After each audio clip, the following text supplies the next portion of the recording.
Bismillahirrahmanirrahim. Assalamualaikum warahmatullahi wabarakatuh. Alhamdulillahi rabbil alamin. Wabihi nasta'inu ala umuri dunya waddin. Thumma salatu wassalamu ala ashrafil anbiya'i wal mursalin. Nabina wa habibina Muhammadin wa ala alihi wa ashabihi wa man sara ala nahjihi ila yaumiddin. Allahumma subhanaka la ilma lana illa ma 'allamtana innaka antal alimul hakim. Wa tub 'alaina innaka antat tawwabur rahim. Rabbi shrah li sadri wa yassir li amri wahlul 'uqdatam min lisani yafqahu qawli. Allahumma amin. Ma'asyiral muslimin jamaah rahimani wa rahimakumullah. Alhamdulillah, pada malam hari ini Allah Subhanahu wa taala memberikan kita kesempatan kembali untuk bermajelis dalam rangka tafaqquh fiddin, mempelajari agama Allah Subhanahu wa taala, mempelajari tata cara beribadah kepada Allah Subhanahu wa taala. Dan kita masih melanjutkan membaca kitab Fathul Qaribil Mujib, Syarah Matan Al-Ghayah wa Taqrib dalam masalah fikih Syafi'i yang ditulis oleh Syekh Muhammad bin Qasim Al-Ghazi. Al-Ghazi niki nisbah kepada satu daerah yaitu Gaza. Jadi penulis kitab ini itu aslinya dari Gaza. Dan Imam Syafi'i rahimahullah ta'ala beliau lahir di Gaza. Jadi kitab-kitab dari atau beberapa ulama Syafi'iyah dan juga ulama yang lain itu banyak yang lahir di Gaza. Maka Gaza ini salah satu tempat yang istimewa sebenarnya, di mana di situ lahir banyak dari kalangan ulama. Ya, semoga Allah Subhanahu wa taala segera memberikan kemudahan dan juga kebaikan bagi kaum muslimin di sana. Baik. Melanjutkan pembahasan dari pertemuan sebelumnya, yang mana kita sudah menyelesaikan pembahasan kitab Thaharah. Alhamdulillah kita selesai membahas tentang fikih bersuci dari kitab Fathul Qarib, dan insyaallah malam hari ini kita mulai memasuki pembahasan yang baru, yaitu pembahasan fikih salat. Maka di sini musannif rahimahullah taala beliau mengatakan qala al-musannifu rahimahullahu taala wa nafa'ana bi ilmihi fid dunya wal akhirah wa dakhalahu fasiya jannatihi Allahumma amin. Kitabu ahkamis shalah, kitab pembahasan hukum-hukum salat. Beliau mengawali dengan menyebutkan apa arti salat. Apa arti salat? Maka beliau mengatakan wahya lughatan, dan salat itu secara bahasa adalah ad-du'a'u doa. Salat secara bahasa artinya adalah doa. Ada yang mengartikan doa secara mutlak. Doa secara mutlak. Ada yang memanai dia doa dengan kebaikan. Khusus kalau doa dengan kebaikan, maka bisa dibahasakan dengan sholat. Tapi kalau doa keburukan, maka tidak bisa dibahasakan dengan sholat. Di antaranya apa?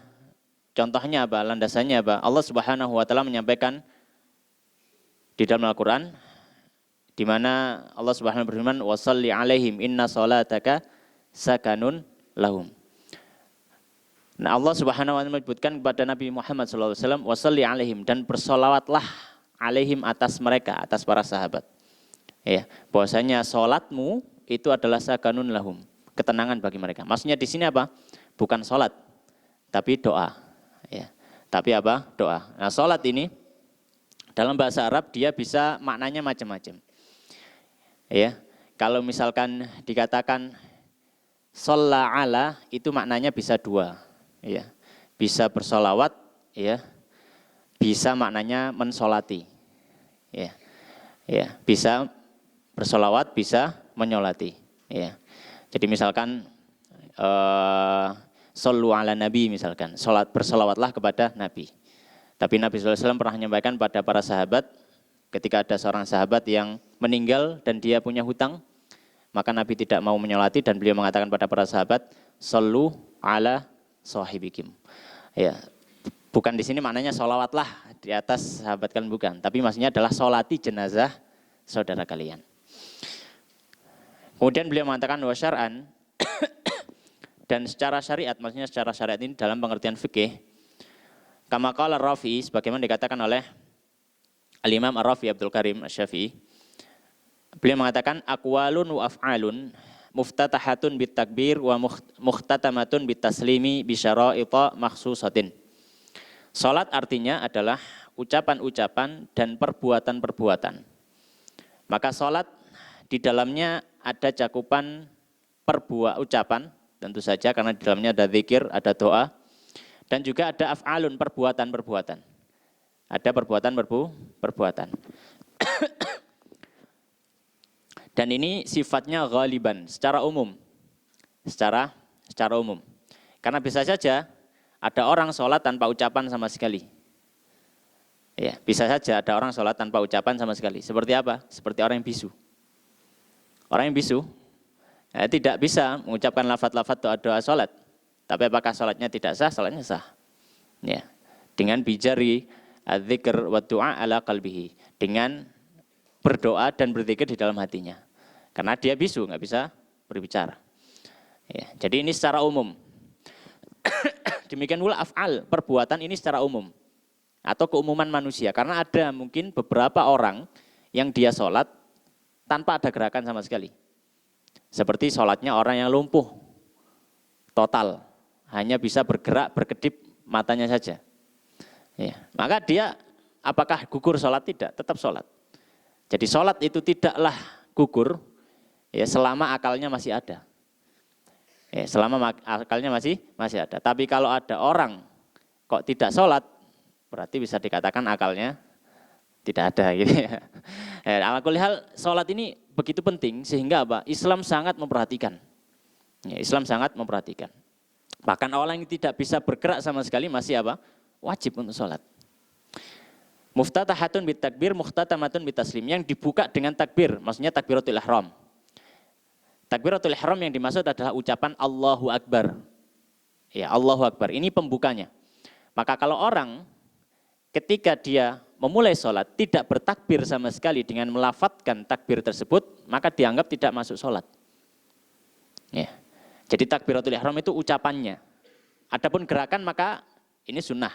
Gerakan mengangkat tangannya itu sunnah. Tapi yang menjadi pembuka sholat adalah lafadznya Allahu Akbar. Ya. Allahu Akbar. Ditutup dengan salam. Ditutup dengan salam. Ya, salam yang dimaksud di sini adalah salam yang pertama. Karena kalau dalam mazhab Syafi'i salam yang kedua hukumnya sunnah. Nanti kita bahas insya Allah pada kesempatan yang berikutnya. Bisyara'ita makhsusatin, dengan syarat-syarat khusus. Karena nanti ada syarat wajib, ada syarat sah untuk masalah salat.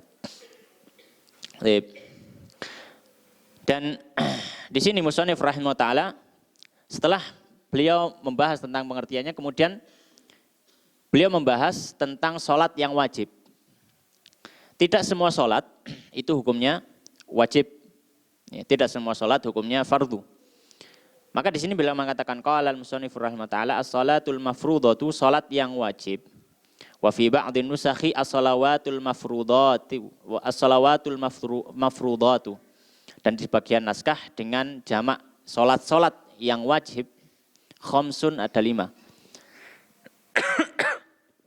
Ya, sholat yang wajib, ya, yang fardu ada 5.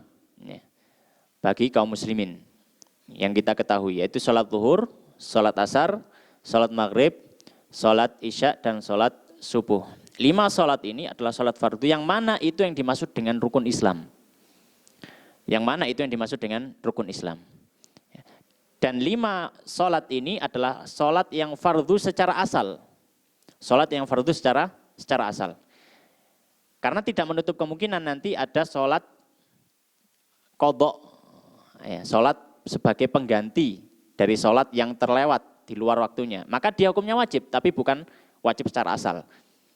Ya, karena secara asal dia harusnya sholat di waktunya, tapi dia sholat di luar waktunya. Kemudian ada sholat yang nadhar, sifatnya nadhar. Maka ini juga tidak secara asal dia sudah wajib, tidak. Asalnya dia hanya sholat sunnah. namun karena sebab nadhar menjadi wajib. Maka sholat yang wajib secara asal hanya sholat 5 waktu ini. Dan yang dimaksud secara asal ini adalah yang sifatnya fardhu ain. Ya, fardhu ain. Maka tidak dimaksud di sini kalau sifatnya fardhu kifayah seperti sholat jenazah. Sholat jenazah fardhu kifayah. Ya. Maka tidak masuk dalam yang disebutkan oleh musannif. Ya. Dan masuk di sini ya secara kekhususan ya hal lain yaitu sholat Jumat. Sholat Jumat tidak disebutkan karena dia hanya wajib bagi laki-laki saja. Ya, tidak semuanya wajib. Tapi kalau sholat 5 waktu wajib bagi laki-laki dan perempuan. Beliau mengatakan, yajibu kullun minha, yajib semua atau wajib dari setiap sholat fardu yang 5 tadi, bi awwalil wakti, di awal waktunya. Sebelum itu, apa landasannya? Bahwasanya sholat yang wajib hanya sholat 5 waktu saja secara asal. Karena sebagian ulama, mazhab yang lain, ada yang berpendapat sebagian sholat-sholat lainnya ada yang wajib. Imam Syafi'i menganggap tidak. Sholat yang lainnya hukumnya sunnah. Bahkan sholat id hukumnya sunnah. Sholat witir hukumnya sunnah. Tapi apa landasan Imam Syafi'i? Landasan Imam Syafi'i adalah satu hadis yang disebutkan oleh Imam Al-Bukhari dan juga Imam Muslim. Ya. Bahwasanya ada seorang Arab Badui yang datang kepada Nabi sallallahu alaihi wasallam. Beliau bertanya tentang Islam. Maka di salah satu jawaban Nabi sallallahu alaihi wasallam beliau mengatakan khamsu shalawatin fil yaumi wal lailah. 5 waktu salat sehari semalam. 5 waktu salat sehari semalam. Ya, kemudian orang tadi bertanya, hal alayya ghairuhunna? Apakah ada kewajiban selain 5 salat tadi?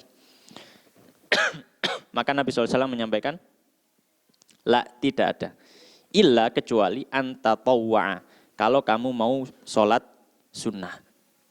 Maka ini memberikan indikasi bahwasanya sholat selain yang 5 yang disebutkan Nabi, sifatnya tatawwu', sifatnya sunnah. Kemudian beliau membahas tentang, sebelum membahas waktu, beliau membahas tentang masalah sholat. Kapan wajibnya? Beliau mengatakan setiap sholat tadi itu wajib di awalil waktu, di awal waktu. Wujuban muwassa'an, yang sifatnya wajib muwassa'. Wajib muwassa' itu wajib yang memiliki jangka waktu tertentu, ya, yang memiliki jangka waktu tertentu. Ila hingga an yabaqa, tersisa minal waktu dari waktunya, ma yasa'uha, apa yang mencukupinya.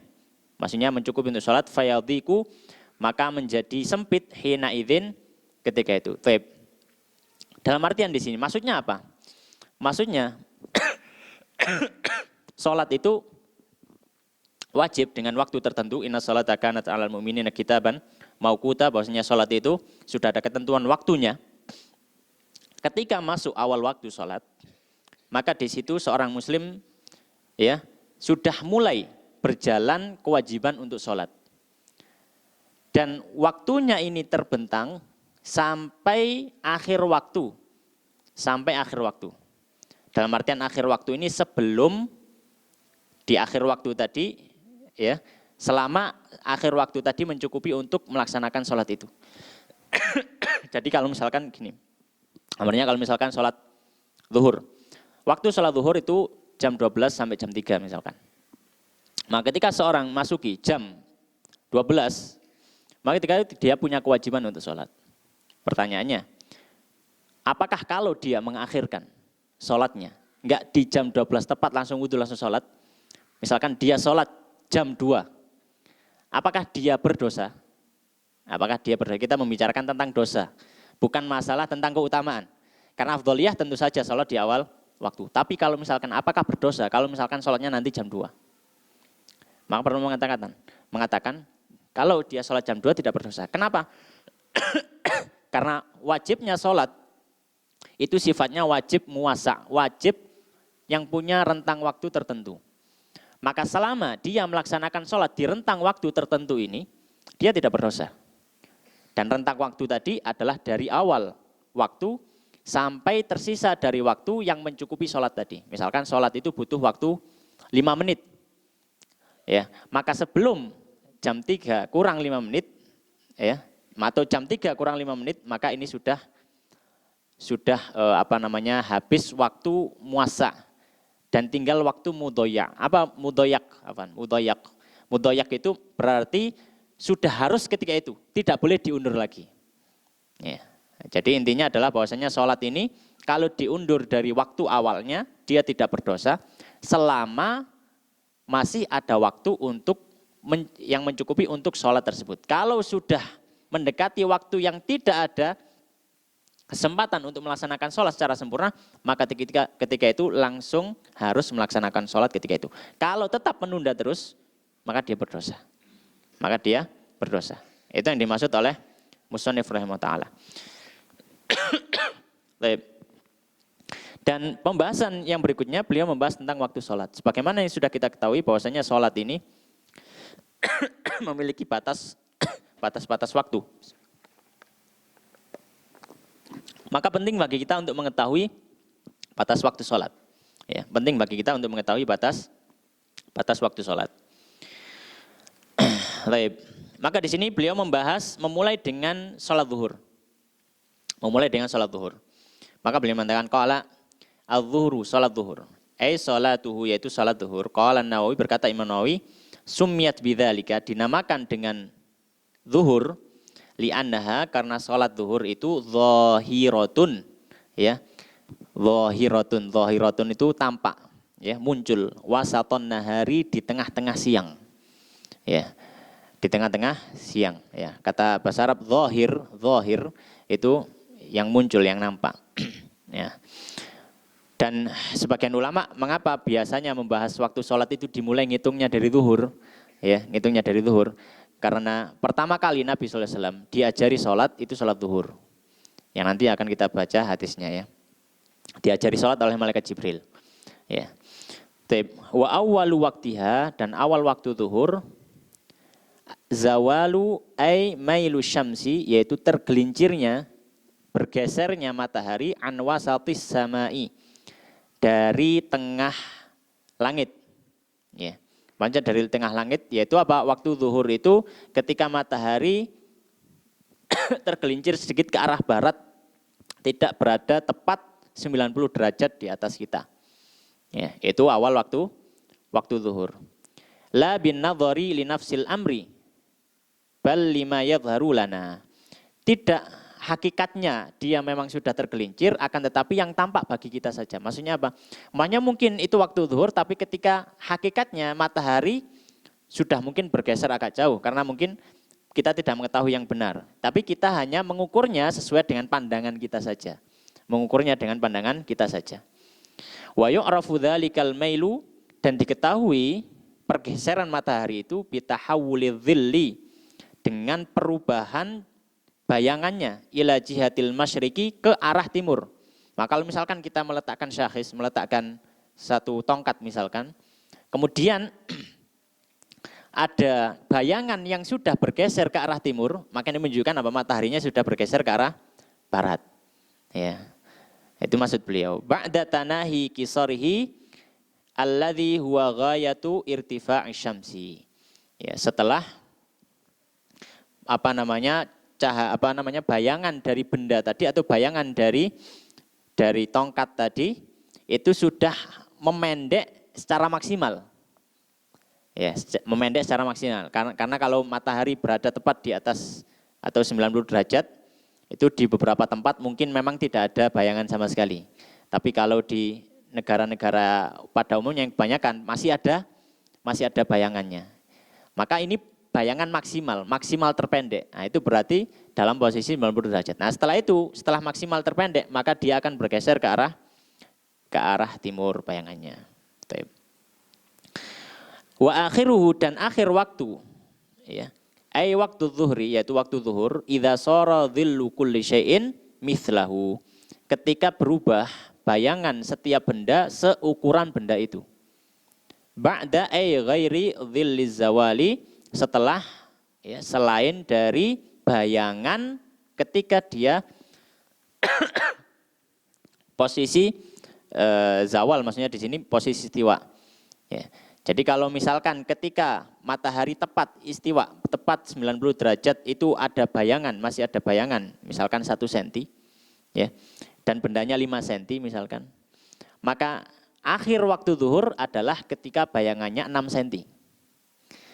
Kenapa? Karena dia harus dikurangi 1 senti, karena 1 senti itu sebenarnya harusnya tanpa bayangan.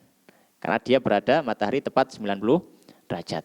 Ya, tapi karena tadi pas 90 derajat ada tambahan 1 senti, dan bendanya 5 cm, maka habis waktu zuhur ketika bayangannya 6 cm. Ya. Dikurangi 1 cm karena apa? Dhilluz zawal, istilahnya dhilluz zawal atau dhil istiwa. Wa dhillu, dan dhil lughatan secara bahasanya as-satru, secara bahasa adalah bayangan. Taqulu, kau mengatakan ana fi dhilli fulanin ai sitrihi. Ya, ketika dikatakan aku berada di bayangannya fulan, maksudnya adalah aku berada, ya, dalam ditutupi oleh fulan, ya. Walaysa dhillu adamu syamsi kama qad yutawaham bal huwa amrun wujudiyun yakhluquhullahu ta'ala linaf'il badani wa ghairihi. Ya. Dan bayangan itu bukanlah ketiadaan matahari sebagaimana yang dirasangkai oleh sebagian orang, akan tapi dia adalah sesuatu yang nyata yang Allah ciptakan untuk memberikan manfaat bagi badan, karena tujuannya bayangan tadi itu apa? Melindungi orang dari panas matahari, wagiri dan selainnya. Baik. Maka intinya di sini untuk salat yang pertama itu salat zuhur. Salat zuhur maka waktunya adalah ketika zawal, ketika matahari sudah mulai bergeser ke arah barat sedikit dari posisinya tepat di atas kepala kita. Dan akhirnya kapan? Akhirnya adalah ketika bayangan suatu benda itu tingginya atau panjangnya sama dengan benda tersebut. Ya, dan yang akan kita bicarakan ini mungkin bermanfaat pada masa lampau, ya. Ketika orang belum ada jam, ya, orang mau adzan itu lihat dulu di depan ada ada tongkatnya, ada pantomnya, itu baru lihat kalau sudah seperti itu baru adzan gitu. Tapi sekarang alhamdulillah ada fasilitas luar biasa, ya. Ada jam digital, ada aplikasi luar biasa, ya tinggal kita ngikuti itu saja. Tapi yang aku lihat, ya, ini tetap menjadi satu ilmu, ya, menjadi satu ilmu. Tapi dalilnya apa? Dalilnya adalah hadis yang diriwayatkan oleh Imam Abu Dawud dan juga Imam Tirmidzi, hadis tentang imamahnya Jibril. Jadi Jibril itu pernah ngimami Nabi SAW. Kapan itu? Yaitu setelah Isra Mi'raj. Nabi kan tidak disampaikan tata cara sholatnya dan kapan waktunya. Maka itu Nabi SAW setelah selesai Isra Mi'raj diajari dan kapan waktunya oleh Jibril. Maka Jibril datang 2 kali kepada Nabi SAW. Pada kali yang pertama Jibril datang di awal waktu. Kali yang kedua Jibril datang di akhir waktu. Maka di sini diantaranya beliau mengatakan, Nabi SAW bersabda, Ammani Jibril alaihissalam indal bait marrataini. Pernah malaikat Jibril mengimamiku di sisi Ka'bah 2 kali. Fasalla biyadzuhra hina zalatis syams. Maka dia kali yang pertama, dia salat zuhur ketika matahari mulai bergeser ke barat. Ya. Wa kanat qadra syirak. Ya, dan bayangan yang ada itu seukuran apa? Seukuran tali sandal. Ya, tidak terlalu apa? Tidak terlalu panjang. Kemudian setelah itu menyebutkan salat-salat yang lainnya, ya, salat asar dan seterusnya. Kemudian hari yang kedua Jibril datang, falamma kanal ghad, ketika besok harinya, shalla biyadzuhra, Jibril datang, ya, untuk salat zuhur, hina kana dhilluhu mithlahu, ketika bayangan satu benda itu sepanjang benda tersebut. Ya, maka ini menjadi dalil bahwasanya itu adalah waktu zuhur. Kemudian berikutnya itu waktu asar. Qala al-musannif rahimahullah taala, wal asru, dan asar, sholatuha, yaitu maksudnya adalah sholat asar. Wa sumiyat bidzalika, dan dinamai dengan hal tersebut, limu'asaratiha waqtal ghurubi, karena mu'asarahnya, karena berdekatannya dia dengan waqtal maghrib, waqtal ghurub, dengan waktu tenggelamnya matahari. Ya. Taib. Awal waktunya kapan? Wa awal waktiha, dan awal waktunya adalah az-ziyadatu ala dhillil mithli. Yaitu ketika lebih atau melewati dari bayangan yang sepanjang benda tadi. Maka selesai salat zuhur, selesai waktu zuhur, bertambah bayangan sedikit sudah masuk waktu asar. Ya, jadi waktu sholat itu masuk ketika selesainya waktu sholat sebelumnya. Jadi seperti itu. Ya. Baik. Dalilnya apa? Dalilnya diantaranya hadis Jibril, ya. Hadis Jibril yang sudah disebutkan di pembahasan atau di pembahasan waktu zuhur. Di situ disebutkan wa shalla biyal asra hina kana dhilluhu mislahu. Dan malaikat Jibril mengimamiku salat asar ketika panjang bayangan dari suatu benda itu sepanjang bendanya. Jadi pas habisnya waktu salat zuhur. Kemudian besoknya ya Jibril datang dan mengimami salat asar dan beliau mengatakan wa shalla biyal asra hina kana dhilluhu mislaihi. Besoknya datang dan mengimami salat asar ketika panjang satu benda atau panjang bayangan satu benda 2 kali lipatnya. Maka kalau bendanya seukuran 5 cm, maka Jibril datang dan mengimami Nabi salat asar ketika bayangan benda tadi panjangnya 10 cm, 2 kali lipatnya. Ya. Kemudian beliau mengatakan walil asri khamsatu awqatin. Dan asar itu punya 5 waktu. Asar punya 5 waktu. Perlu diketahui bersama di sini bahwasanya dalam pembahasan waktu sholat biasanya para fuqaha membagi waktu sholat. Jadi dalam satu waktu sholat ada beberapa bagian. Ya. Ada beberapa bagian. Fungsinya apa? Fungsinya macam-macam. Ya. Maka ada yang namanya waktu fadilah. Waktu fadilah. Namanya fadilah, maksudnya apa? Maksudnya waktu fadilah. Orang yang menjalankan sholat di waktu fadilah ini, maka dia mendapatkan keutamaan sholat di awal waktu. Ketika dia melaksanakan apa? Sholat di waktu fadilah. Ya. Yang kedua adalah waktu ikhtiar. Waktu ikhtiar. Ya, maksudnya waktu ikhtiar ini apa? Ikhtiar berasal dari kata pilihan, al-khiyar. Ya. Waktunya ikhtiar maksudnya adalah orang boleh memilih untuk melaksanakan sholat di waktu itu. Boleh memilih untuk melaksanakan sholat di waktu itu. Atau itu adalah pilihan untuk dilaksanakan sholat di waktu itu. Tapi dia tidak memiliki fadilah keutamaan sholat orang yang di awal waktu. Ya. Karena waktu fadilah yang dalam Nabi SAW ditanya oleh seorang sahabat, ayu amalin afdal, Nabi SAW mengatakan, as-sholatu fi awwali waktiha dalam satu riwayat. Sholat di awal waktu, nah, itu di waktu fadilah. Ya, lewat seperti itu, lewat dari waktu fadilah, maka itu masuk waktu apa? Waktu ikhtiar. Ya, waktu ikhtiar itu adalah ya di waktu itu dianjurkan orang itu melakukan sholat karena masih dekat dengan waktu fadilah. Kemudian yang ketiga waktu jawaz. Waktu al-jawaz. Waktu yang diperbolehkan untuk sholat. Ya, waktu yang diperbolehkan untuk sholat. Maka ketika orang melaksanakan sholat di waktu itu, maka masih hukumnya boleh. Ya, masih hukumnya apa? Boleh. Dan waktu jawaz ini nanti ada yang makruh, ada yang tidak makruh. Gitu ya. Kemudian ya setelah itu ada waktu hurmah. Ada waktu hurmah, ada waktu haram. Maksudnya apa? Kalau orang sampai mengakhirkan sholatnya di waktu hurmah, sholatnya sah, tapi dia berdosa. Dan dia belum lewat waktu, waktunya masih ada, masih di dalam waktu sholat. Tapi kalau dia sampai mengakhirkan sholatnya tanpa ada udzur di titik waktu hurmah, maka sholatnya sah tapi dia berdosa. Ya, dia apa? Dia berdosa. Ya, karena sangat dicela kalau orang itu hanya selalu sholat di akhir waktu. Ya, kemudian nanti ada waktu darurah. Ya, waktu darurah mungkin nggak dibahas di sini. Waktu darurah itu apa? Waktu darurah itu adalah waktu yang panjangnya seukuran orang bisa takbiratul ihram. Fungsinya untuk apa? Fungsinya ini untuk masalah kalau misalkan ada orang mendapati waktu seukuran takbiratul ihram. Ya, mendapati waktu seukuran takbiratul ihram dan sebelumnya dia haid. Kemudian dia suci.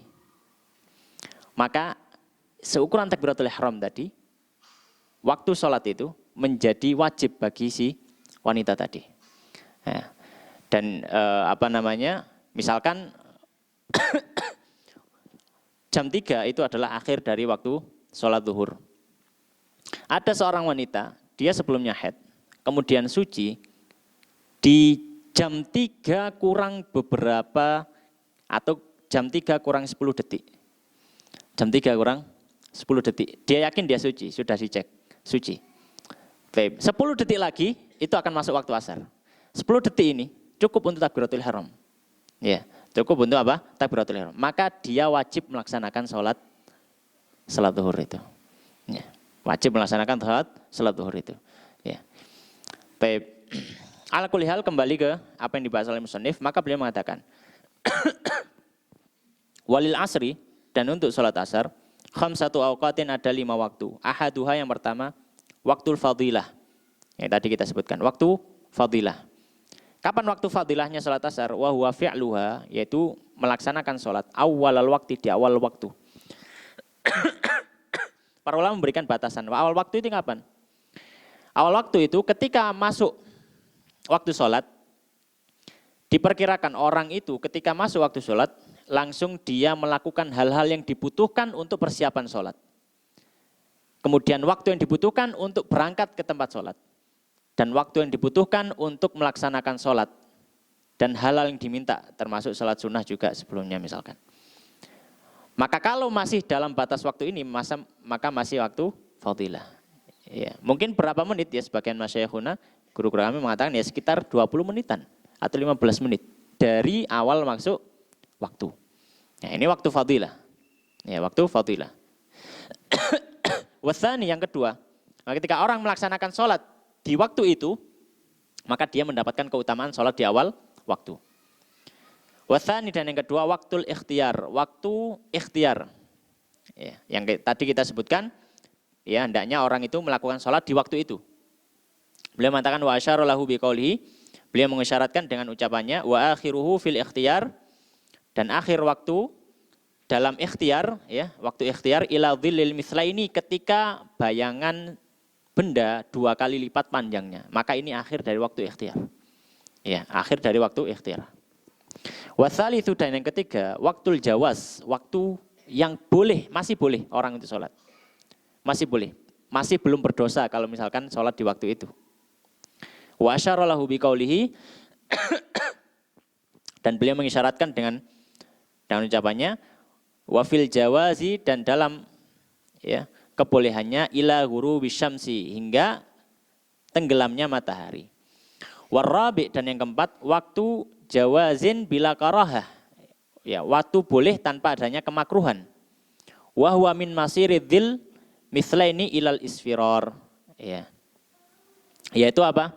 Yaitu ketika bayangan satu benda 2 kali lipatnya sampai cahaya matahari mulai menguning. Jadi kalau diurut, yang pertama waktu fadilah, ya dari awal waktu sampai sekitar itu tadi, sekitar yang dibutuhkan orang untuk persiapan sholat, itu waktu fadilah. Kemudian waktu yang kedua, waktu ikhtiar, yaitu sampai bayangan satu benda 2 kali lipatnya. Kemudian yang ketiga, waktu jawaz, waktu boleh. Waktu boleh yang bila karoha, tanpa ada kemakruhan, itu sejak panjang satu benda 2 kali lipatnya sampai apa? Sampai cahaya matahari mulai menguning. Kemudian setelah itu masuk waktu jawaz, tapi ma'akaroha, tapi dimakruhkan. Ya, tapi apa? Dimakruhkan. Yaitu kapan? Sampai matahari mulai tenggelam. Jadi sebagian bulatan matahari mulai tenggelam. Karena waktu asar habis, ya. Karena waktu asar habis, ketika bulatan matahari sudah habis. Jadi kalau bulatan matahari itu masih ada, itu masih waktu asar. Ya. Beda halnya dengan waktu subuh. Waktu subuh habis, kalau sebagian meskipun kecil dari bulatan matahari sudah muncul. Ya. Oleh karena beliau menyampaikan seperti itu. Wal khamis, waktu tahrim, waktu yang haram orang sholat di situ. Kapan? Wa huwa ta'khiruha, itu mengakhirkan sholat ila an yabqa minal waqti ma la yasauha, hingga yang tersisa dari waktu tadi tidak mencukupi untuk melaksanakan sholat secara sempurna. Ya. Jadi misalkan orang sholat untuk asar butuhnya 5 menit atau butuhnya 4 menit. Tapi dia hanya tersisa waktu 3 menit atau 2 menit untuk sholat. Maka di situ sudah haram. Dalam artian haram itu dia tetap harus sholat ketika itu. Dan dia berdosa. Kalau tidak ada uzur mengakhirkan sholat tersebut. Baik, itu waktu asar. Ya, waktu asar. Baik, mungkin akan ada pertanyaan. Ketika di Hadis Jibril, Nabi SAW menyampaikan bahwasanya malaikat Jibril sholat asar yang hari kedua bersama Nabi ketika panjang satu benda atau panjang bayangan satu benda itu 2 kali lipatnya. Iya. Bukankah itu akhir berarti? Bukankah itu apa? Akhir. Maka kita katakan, ya itu bukan akhir, tapi tadi masuknya adalah masuk waktu yang dipilihkan, waktu ikhtiarnya. Karena dalam hadis lain Nabi SAW menyampaikan waman adraka raq'atan minal asri qabla an taghruba syams faqad adrakal asr. Siapa yang mendapati 1 rakaat dari salat asar sebelum matahari tenggelam, maka dia sudah mendapati salat asar. Maka di situ menunjukkan bahwasanya salat asar ini waktunya habis sampai datang salat maghrib. Itu. Baik. Kemudian berikutnya, ya tentang salat maghrib. Setelah habis waktu salat asar, maka masuk salat maghrib. Qala al-musannifur rahimahullah ta'ala wal maghribu, dan maghrib salatuha, yaitu salat maghrib. Wasumiyat bidzalika, dinamai salat maghrib li fi'liha, karena pengerjaannya waqtal ghurubi, di waktu tenggelamnya matahari. Ya, maghrib berasal dari kata ghoroba. Ghoroba itu hilang. Ghurub, ya, ghurub itu maknanya tenggelam. Ya, ghurub maknanya tenggelam. Orang Jawa mindah ghain jadi sin. Surup gitu ya. Surup itu sudah mau sudah mau maghrib itu, surup gitu. Aslinya ghain itu huruf. Ayo pulang, sudah huruf harusnya gitu, Bu. Sudah surup gitu ya. Baik. Ya, kenapa dinamai maghrib? Karena dia dilaksanakan ketika apa? Ketika ghurub. Ketika ghurub itu tenggelamnya matahari. Baik, bahwa waktu wahidun, dan waktu maghrib hanya satu. Wa huwa ghurubus syamsi, yaitu tenggelamnya matahari, bijami'i kursiha, dengan seluruh bulatan matahari. Wala yadurru baqa'u syu'a'i ba'dahu, dan tidak masalah tersisanya cahaya yang masih ada setelah itu. Setelah matahari tenggelam biasanya cahaya masih ada. Apakah belum masuk waktu maghrib? Sudah masuk. Ya. Selama apa? Jadi hitungannya waktu maghrib masuk itu ketika apa? Seluruh bulatan matahari sudah tenggelam di ufuk. Maka itu sudah masuk apa? Maghrib. Wa bimikdari, dan dengan seukuran mayu adzanu atau mayu adzinu syakhsu, seorang cukup untuk adzan, wa yatawaddu, dan dia berwudu, au yatayammam, atau bertayamum, wa yasturul aurata, dan menutup aurah, wa yuqimus sholata, dan dia bisa melaksanakan sholat, wa yusalli khamsa raka'atin, dan bisa sholat sebanyak apa? Sekitar 5 rakaat. Maka ini akhir dari waktu maghrib. Dalam salah satu pendapat mazhab Syafi'i. Jadi kalau dalam salah satu pendapat mazhab Syafi'i, waktu maghrib itu habisnya bukan ketika masuk waktu isya. Ya. Jadi kapan? Ketika seukuran orang itu ketika awal waktu, dia bisa adzan, dia bisa wudu, dia bisa menutup aurat, dia bisa melaksanakan sholat 5 rakaat. Karena 3 rakaat maghrib, 2 rakaat ba'diyah. Nah itu sekitar berapa ya? Sekitar 20 menitan. Ya, sekitar 20 menitan. Dan beliau mengatakan wa qauluhu wa bimiqdari ila akhiri sakitun min ba'di nusakhil matan. Dan ucapan beliau dan ukurannya adalah selama seorang itu bisa adzan dan seterusnya, di sebagian manuskrip itu dihilangkan atau tidak ada. Fa inin qadha al miqdarul madhkuru, dan apabila sudah selesai lewat batas waktu tadi yang disebutkan, kharaja waktuha, maka sudah habis waktu maghrib. Wa hadza huwa al-qaulul jadid. Dan ini adalah pendapat Imam Syafi'i yang jadid. Kita tahu Imam Syafi'i punya 2 pendapat. Al-jadid dan qadim. Jadid itu artinya baru, qadim artinya lama. Pendapat terbaru Imam Syafi'i mengatakan waktu maghrib itu seukuran itu tadi. Jadi bukan masuknya waktu isya baru habis waktu maghrib itu kira. Tapi seukuran orang bisa adzan, bisa wudhu, bisa menutup aurat, bisa mempersiapkan sholat, kemudian sholat 5 rakaat. Maka dihabis. Itu pendapat yang terbaru. Ya, pendapat jadinya Imam Syafi'i. Dan biasanya yang menjadi pendapat resmi mazhab Syafi'i itu adalah pendapat Imam Syafi'i yang baru.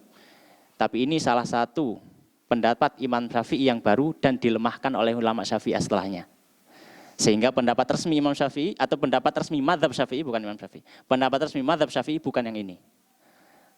Apa yang pendapat resminya? Wal qadimu warrajjahahun Nawawi, dan pendapat beliau yang qadim yang terdahulu, dan ini dikuatkan oleh Imam Nawawi, anna waqtaha, bahwasanya waktu maghrib yamtaddu, berlangsung ila maghibi syafaqil ahmar, hingga hilangnya mega merah di langit, yaitu kapan? Ketika masuk waktu isya.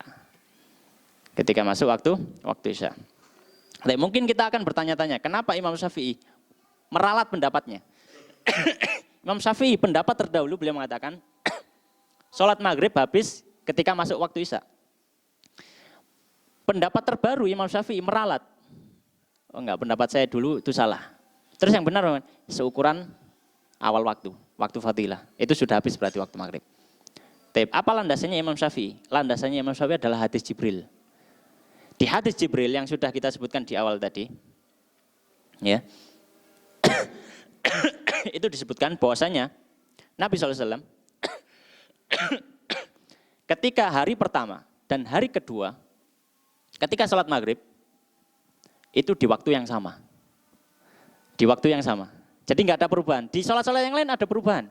Di awal waktu, di agak akhir, awal waktu, akhir waktu. Di sholat maghrib, Jibril itu waktunya sama.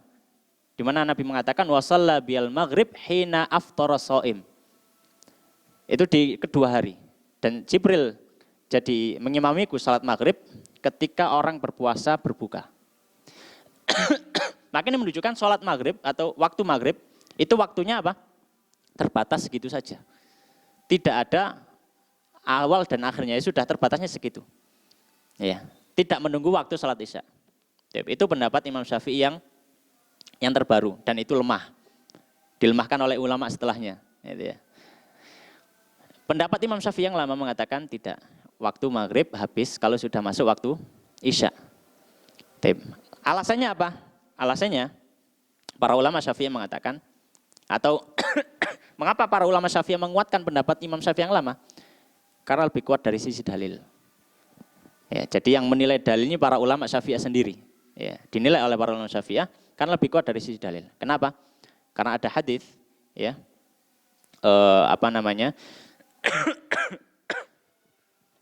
hadis yang sahih yang diriwayatkan oleh Nabi sallallahu alaihi wasallam dari Nabi sallallahu alaihi wasallam, dari hadisnya Abdullah bin Amr, beliau mengatakan, ya, Nabi sallallahu alaihi wasallam bersabda, wa waqtul maghribi malam yaghibis syafaq, dan waktu maghrib itu selama belum tenggelamnya mega, ya. Dan hadisnya ini, ya, sahih, ya, diriwayatkan Muslim, ya. Maka para ulama mengatakan, yang pertama, kenapa pendapat yang lama Imam Syafi'i lebih kuat? Yang pertama, ya, dari sisi dari sisi sanad, ya, maka lebih kuat. Yang kedua, ya, ini tidak bertentangan dengan hadis Jibril, karena hadis Jibril tidak selalu memberitahu akhir waktu sholat. Ya, karena bisa dikumpulkan dalil yang ada, maka hadis Jibril dibawa ke awal sholat, awal waktu sholat. Hadisnya Abdullah bin Amr dibawa itu batas akhirnya. Jadi tidak ada hadis yang terbuang. Karena kita hanya mengambil hadisnya Jibril, dengan mengambil pendapat yang baru Imam Syafi'i, hadisnya Abdullah bin Amr terbuang. Ya. Ala kulli hal, ya, itu adalah salah satu contoh, ya, dinamika pendapat dalam mazhab Syafi'i, ya. Jadi tidak semuanya pendapatnya Imam Syafi'i itu diambil gitu, ya. Baik. Jadi intinya untuk sholat maghrib, maka tadi waktunya adalah ketika tenggelamnya bulatan matahari sampai akhirnya apa? Ketika memasuki waktu salat isya. Faqala al-musannif rahimahu ta'ala wal isya'u, dan isya bi kasril aini dengan mengkasrahkan ain, ya. Mamdudun ismun li awwali dhalam, ya. Dia adalah salah satu nama ketika awal petang. Disebut dengan apa? Isya. Ya. Wa summiyat as-salatu bidzalika, dan dinamakan salatnya itu dengan isya li fi'liha fihi, karena salat itu dilaksanakan di awal petang. Ya. Wa awwalu waqtiha idza ghaba asy-syafaqul ahmar, dan awal waktu isya adalah ketika hilangnya cahaya merah yang ada di langit, ya. Atau yang biasa disebut dengan mega. Mega merah di langit hilang, maka masuk waktu isya. Ya, maka ini adalah awal waktunya. Ya, awal waktunya. Kemudian beliau membahas satu pembahasan menyelipkan satu pembahasan fikih. Beliau mengatakan wa amal baladul ladzi la yaghibu fihi syafaq. Adapun negeri yang tidak tidak hilang mega merahnya. Maksudnya apa? Kalau misalkan ada satu negeri, ya ada satu negeri. Ketika malam hari, ketika matahari tenggelam, mega merah muncul. Mega merah muncul. Dan mega merah ini tidak hilang sampai terbit matahari. Sampai terbit matahari. Terus kapan sholat isyanya? Kan itu. Nah, maka sholat isya kan masuknya setelah hilangnya mega merah. Nah ini malam harinya itu masih ada mega merahnya.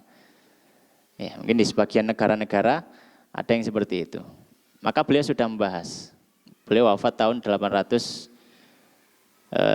Hijriah atau sekitar 1400-an. Ya, 1400-an Masehi. Beliau bahas, fa waqtul isya'i, maka waktu isya bagi orang yang tinggal di negeri semacam ini, yang malamnya itu masih cerah, ya, malamnya itu masih ada mega merahnya terus. Ya. Fa waqtul isya'i fi haqqi ahlihi an yumdiya au an yamdi ba'dal ghurubi zamanun yaghibu fihi syafaqu aqrabil biladi ilaihim. Ya, yaitu kapan? Yaitu ketika berlalu ya, seukuran waktu maghrib, berlalu seukuran waktu maghrib yang hilangnya cahaya merah di negeri terdekatnya. Di negeri terdekatnya. Ini kalau misalkan dia tenggelam matahari, sudah dipastikan tenggelam. Tapi setelah tenggelam, itu cahaya muncul terus. Ya, cahaya muncul terus sampai mungkin ya sampai pagi, cahaya muncul terus. Jadi nggak pernah gelap, gitu ya, nggak pernah gelap. Taib. Itu kondisi kalau misalkan negara seperti itu. Taib. Bagaimana kalau negaranya secara asal tidak punya waktu malam? Karena sebagian negara ada yang tenggelam matahari, beberapa menit kemudian sudah masuk subuh. Beberapa menit kemudian sudah masuk subuh. Jadi tenggelam matahari sudah masuk maghrib. Ya. Mungkin sholat dapat berapa rakaat sudah subuh. Gitu. Sholat maghrib belum selesai sudah subuh. Gitu. Maka negeri semacam ini bagaimana? Tidak disebutkan di sini, tapi di dalam hasyiah syarahnya kitab ini disebutkan. Di antaranya Imam Al-Bajuri. Beliau menyampaikan, dan itu fatwanya Imam Ar-Romli. Beliau menyampaikan, kalau yang negeri semacam ini, bukan yang negeri yang malamnya tidak ada gelapnya ya. Tapi ini negeri yang memang tidak punya malam. Kalau negeri tidak punya malam, maka fatwa para ulama zaman lampau, bukan zaman kekinian, zaman lampau. Maka sholat maghrib dan isyaknya itu diqadha. Ya, itu diqadha. Ya. Jadi bukan ngikuti waktu setempat. Kenapa? Karena secara asal dia nggak punya waktu malam. Karena secara asal nggak punya waktu malam. Kenapa? Karena matahari terbit ketika matahari tenggelam. Maka nggak punya waktu malam. Gimana? Beda dengan negeri yang malamnya tidak gelap. Beda. Dia masih punya waktu malam. Maka bisa diambil waktu hilangnya mega negeri terdekat. Tapi ini kalau nggak punya waktu malam, maka bagaimana? Solusinya kata para ulama terdahulu itu diqadha. Jadi waktunya sholat maghrib dan isya itu dikerjakan di sholat subuhnya. Ya, dikerjakan di sholat subuhnya. Ya. Kemudian beliau mengatakan qala walaha waqtan, dan sholat isya memiliki dua waktu. Ahaduhuma, salah satunya adalah waktu ikhtiar, waktu pilihan untuk sholat. Wa asyara lahul musannif biqaulihi, dan ini disyaratkan oleh penulis dengan ucapannya wa akhiruhu, dan akhir waktu isya yaitu akhir dari ikhtiar ya, yamtaddu berlangsung fil ikhtiyari dalam waktu yang dipilih untuk sholat ila thulutsil lail hingga sepertiga malam. Hingga sepertiga malam. Wasani, dan yang kedua jawaz, waktu boleh, jawazun. Wa asyara lahu biqaulihi, dan beliau mengisyaratkan dengan ucapannya wa fil jawazi ila tulil fajri tsani. Dan waktu kebolehan untuk sholat itu sampai ya sampai terbitnya fajar shadiq. Ai as-sadiq wa huwal muntashiru dhauhu mu'taridan bil ufuq. Itu fajar shadiq yang dia muncul ya, menyebar cahayanya di langit ya, menyebar ke samping bukan ke atas. Amal fajrul kadzib, adapun fajar kadzib fayatla'u qabla dzalika, maka dia muncul sebelum fajar shadiq. La mu'taridan bal mustatilan, dia tidak melebar tapi ke atas cahayanya fajar kadzib. Zahiban fis sama, dia ke arah atas, tsumma yazul wa ta'qubuhu dzulmah. Kemudian fajar kadzib ini akan hilang, kemudian habis itu gelap lagi. Ya. Kemudian baru setelah itu fajar shadiq. Maka sholat subuh itu fajar shadiq, bukan fajar kadzib. Disebut kadzib karena orang lihat dikira fajar. Padahal itu fajar kadzib, itu fajar kadzib, bukan fajar shadiq. Wala yata'allaqu bihi hukmun, dan kalau yang muncul fajar kadzib maka tidak ada hukum yang berhubungan dengannya. Ya. Hatta sahur, ya. Hatta makan sahur masih diperbolehkan. Wa dzakara Syekh Abu Hamid Al-Ghazali anna lil isya waktu karahah wa huwa ma bainal fajraini. Ya, dan Imam Al-Ghazali menyebutkan bahwasanya isya memiliki waktu yang dimakruhkan untuk sholat, yaitu ketika di antara dua fajar. Kalau sholat maghrib antara fajar shadiq dan fajar kadzib, ya, maka ini dimakruhkan. Baik. Al-Qulhal, waktu isya itu ketika hilangnya mega merah sampai kapan? Terakhir batas waktunya adalah sebelum terbitnya fajar shadiq, yaitu waktunya sholat subuh. Waktunya sholat subuh. Kemudian yang berikutnya adalah, yang terakhir adalah waktu sholat subuh. Ya, waktu sholat subuh. Beliau mengatakan wasubahu, dan sholat subuh, sholatuhu, yaitu sholat subuh. Wa huwa lughatan awwalun nahar. Subuh secara bahasa artinya adalah awal dari siang. Wa summiyatis sholatu bidzalika li fi'liha fi awwalihi, dan dinamakan sholat ini dengan sholat subuh ya karena dikerjakan di waktu subuh atau di awal siang. Walaha kal asri khamsatu awqat, dan dia memiliki seperti asar 5 waktu sholat. Ya, maksudnya 5 waktu yang dibagi-bagi. Ahaduha, salah satunya waktu fadilah, waktu yang utama, yaitu di awal waktu sampai sekiranya orang mempersiapkan untuk sholat. Wa huwa awwalul waqti. Orang yang melaksanakan sholat di waktu ini maka mendapatkan keutamaan sholat di awal waktu. Watsani, dan yang kedua, waktul ikhtiyar, waktu yang dipilihkan untuk orang itu bisa sholat. Ya. Wa dzakarul musannif fi qaulihi, dan ini yang disebutkan al-musannif dalam ucapannya, wa awwalu waqtiha tulu'ul fajri tsani wa akhiruhu fil ikhtiyari ilal isfar. Dan awal waktu subuh adalah ketika terbitnya matahari, terbitnya fajar shadiq, fajar kedua. Dan akhir waktu dalam artian ikhtiar, pilihan. Ilal isfar, ketika isfar. Isfar itu kapan? Wa huwal idha'ah, yaitu ketika langit sudah mulai cerah. Maka itu namanya isfar. Namanya apa? Isfar. Maka ini waktu yang ikhtiar, dipilihkan, dibolehkan untuk sholat di situ. Wasalis, dan yang ketiga waktul jawaz, waktu kebolehan tidak mendapatkan dosa ketika dia sholat di waktu ini. Wa asyara lahul musannif biqaulihi, maka ini dalam ucapan musannif, wa fil jawazi ay bi karahatin ila tulu'i syamsi, hingga terbitnya matahari. Ini waktu jawaz ya, waktu boleh. Tapi dimakruhkan kalau sampai terbitnya matahari, sebelum terbitnya matahari. Warabi, yang keempat, jawazun bila karahatin ila tulu'il humrati. Boleh tanpa adanya kemakruhan ketika sudah mulai muncul mega merah yang pagi. Maka ini sudah sudah muncul, maka ini waktu boleh tapi tanpa ada kemakruhan. Dan setelah itu masih boleh sebelum terbitnya matahari, tapi ada kemakruhan. Wal khamisu, dan yang kelima, waktu tahrim, waktu yang diharamkan, wa huwa ta'khiruha ila an yabqa minal waqti ma la yasauha, yaitu mengakhirkan salat subuh sampai kadar waktu yang tidak mencukupi untuk salat subuh. Maka itu sudah haram dia mengakhirkan Habis itu. Baik, mungkin sedikit faedah untuk masalah sholat isya.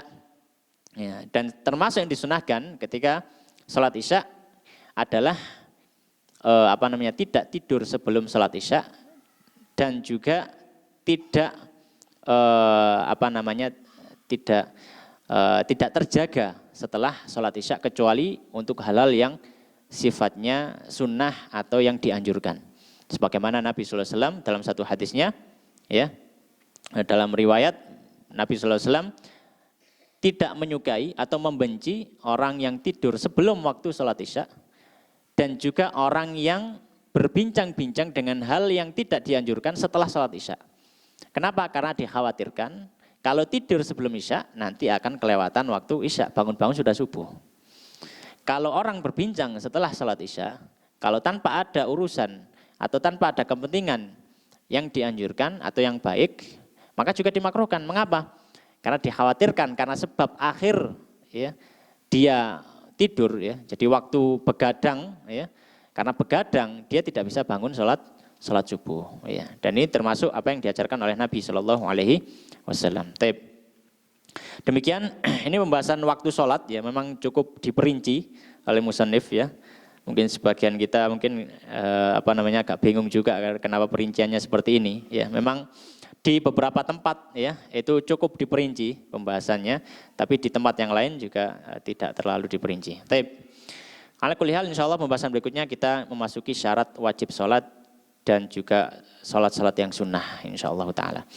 Demikian, wallahu taala alam, wassallallahu wa sallim wa barik ala nabiyina Muhammadin wa ala alihi wa ashabihi ajmain. Kita tutup dengan doa kafaratul majelis. Subhanakallahumma bihamdika asyhadu an la ilaha illa anta astaghfiruka wa atubu ilaik. Wa akhiru da'wana alhamdulillahirabbil alamin. Wassalamualaikum warahmatullahi wabarakatuh. Iya. Iya. Oh nggih, monggo.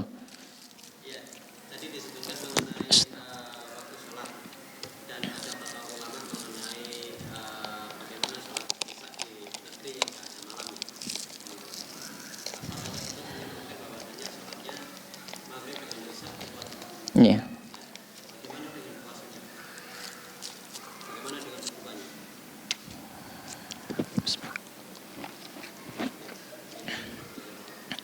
Baik, kalau negeri yang tanpa malam, bagaimana puasanya? Sebatas yang saya ketahui, maka sebagaimana yang saya baca dari beberapa referensi kitab, ya, dia melihat kondisi negerinya. Apakah hal tersebut berjalan sepanjang tahun atau tidak? Dalam artian, apakah di negerinya itu berjalan waktu tanpa malam, itu di sepanjang tahun selama 12 bulan?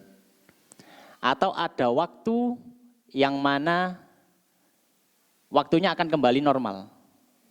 Jadi bukan tanpa malam gitu ya, bukan tanpa malam. Jadi tetap ada malamnya dan kembali normal.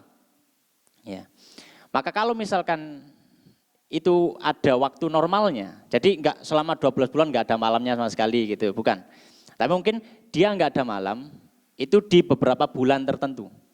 Misalkan 3 bulan atau selama 4 bulan dan kebetulan itu pas Ramadan misalkan. Maka bagaimana? Yang pernah saya baca, maka orang seperti ini dia ketika Ramadan tidak berpuasa karena tidak ada malamnya. Terus bagaimana? Kapan dia puasa? Dia qadha Ramadannya. Karena secara hukum dia nggak punya malam sama sekali, nggak punya malam sama sekali. Ya. Terus bagaimana? Dia puasan terus gitu. Kan tenggelam matahari kemudian di sana sudah muncul matahari. Dia baru mau buka, loh sudah adzan subuh gitu kan, bingung jadinya. Maka dan yang pernah saya lihat juga di negara-negara yang daerah mana itu ya, kalau nggak salah Norwegia atau mana, iya daerah-daerah kutub ya, itu mereka menjalani waktu tanpa malam itu hanya di beberapa bulan saja, nggak sepanjang tahun. Jadi hanya beberapa waktu khusus, entah di bulan entah di musim apa gitu. Mereka memang menjalani itu, ya. Jadi waktu yang cukup ekstrim, ya. Nah kalau misalkan memang sepanjang tahun seperti itu, sepanjang tahun memang tak ada malam sama sekali. Nah, ini yang belum saya ketahui, wallahu ta'ala alam. Ya, jadi kurang lebihnya seperti itu. Nggih sampun nggih. Iya. Tapi kita tutup lagi dengan dakwah majelis. Subhanakallahumma bihamdika asyhadu an la ilaha illa anta astaghfiruka wa atubu ilaik. Assalamualaikum warahmatullahi wabarakatuh.